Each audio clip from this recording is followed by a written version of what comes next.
John തന്റെ ഫ്രണ്ടിന്റെ റൂമിലേക്ക് പോകുമ്പോൾ ഒരു ക്ലീനർ ചുവരിലൊരു ചിത്രത്തെ അനങ്ങാതെ നോക്കി നിൽക്കുന്നത് നോട്ട് ചെയ്യുന്നു. അടുത്ത ദിവസം അവൻ പുറത്തേക്ക് പോകുമ്പോൾ വളരെയധികം സ്ട്രെയിഞ്ച് ആയി ആ ചിത്രത്തിലെ പെയിന്റ് ഉണങ്ങാതെ ഒഴുകിക്കൊണ്ടിരിക്കുന്നു. അത് കണ്ട ആകാംക്ഷ കാരണം ആ പെയിന്റിൽ തൊട്ടവൻ അത് കഴുകുന്നതിനായി വീണ്ടും റൂമിലേക്ക് പോകുന്നു. പക്ഷെ അവൻ എത്രയൊക്കെ കഴുകിയിട്ടും ആ പെയിന്റ് പോകുന്നേയില്ല. അതുകൊണ്ട് ക്ഷീണിച്ചവൻ കിടന്നുറങ്ങുന്നു. അതിനുശേഷം അവൻ കണ്ണു തുറന്നു നോക്കുമ്പോൾ ആ പെയിന്റ് അടുത്തൊരു വിരലിലേക്ക് കൂടി സ്പ്രെഡ് ആയിരിക്കുന്നു. അത് മാത്രമല്ല, ആ പെയിന്റിൽ നിന്ന് ഇപ്പോൾ ബേർഡ്സിന്റെ ശബ്ദവും കേൾക്കാൻ തുടങ്ങുന്നു. അത് കേട്ട് ഷോക്കായവൻ വേഗം തന്നെ ഫ്രണ്ടിന്റെ അടുത്തേക്ക് വന്ന് തന്റെ വിരലിൽ നിന്ന് എന്തെങ്കിലും ശബ്ദം കേൾക്കുന്നുണ്ടോ എന്ന് ചോദിക്കുന്നു. പക്ഷെ ഫ്രണ്ടിന് അതിൽ നിന്ന് ശബ്ദമൊന്നും കേൾക്കുന്നില്ല. അതുകൊണ്ട് അവൻ ഇതെല്ലാം തന്റെ തോന്നലാണെന്ന് വിചാരിച്ച് അത് കഴുകിക്കളയുന്നതിനായി വാഷ്റൂമിലേക്ക് പോകുന്നു. പക്ഷെ അവൻ എത്രയൊക്കെ ട്രൈ ചെയ്തിട്ടും ആ പെയിന്റ് അവന്റെ കയ്യിൽ നിന്ന് പോകുന്നേയില്ല. അതിനുശേഷം അവൻ പുറത്തേക്ക് വന്നതും അവനെ തടഞ്ഞ ക്ലീനർ ഉടനെ തന്നെ നിന്റെ വിരലുകൾ മുറിക്കെന്ന് പറയുന്നു. അത് കേട്ട് പാനിക്കായവൻ വേഗം തന്റെ റൂമിലേക്ക് പോകുന്നു. പക്ഷെ അടുത്ത ദിവസം രാവിലെ അവന്റെ കൈ മുഴുവനും യെല്ലോ ആയി മാറിയിരിക്കുന്നു. അത് മാത്രമല്ല, ആദ്യത്തെ ദിവസത്തേക്കാൾ അതിൽ നിന്ന് പക്ഷികളുടെ ശബ്ദവും കൂടുതലായി കേൾക്കാൻ തുടങ്ങുന്നു.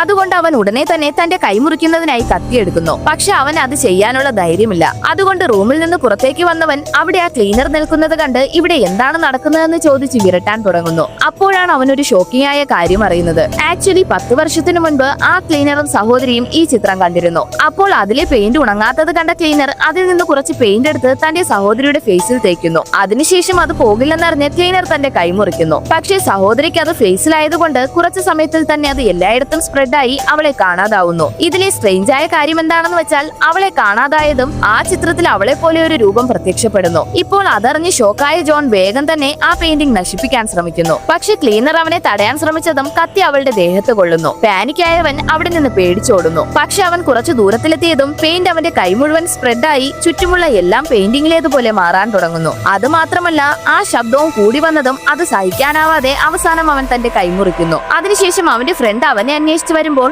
ആ പെയിന്റിങ്ങിനകത്ത് കൈയില്ലാത്ത ഒരു രൂപം നിൽക്കുന്നത് കാണുന്നു. അത് മാത്രമല്ല, അതിൽ നിന്ന് രക്തവും വരുന്നു. ഉടനെ അവൻ ആകാംക്ഷ കാരണം അതിൽ തൊട്ടതും അടുത്ത നിമിഷം തന്നെ അവനും ആ പെയിന്റിങ്ങിനകത്താകുന്നു. അപ്പോൾ അവിടേക്ക് വന്ന ആ ക്ലീനർ ഈവിളായി ചിരിച്ചുകൊണ്ട് പുതിയ ഫ്രണ്ട്സിനെ നിനക്ക് ഇഷ്ടമായോ എന്ന് ചോദിച്ചുകൊണ്ട് അവിടെ നിന്ന് പോകുന്നു.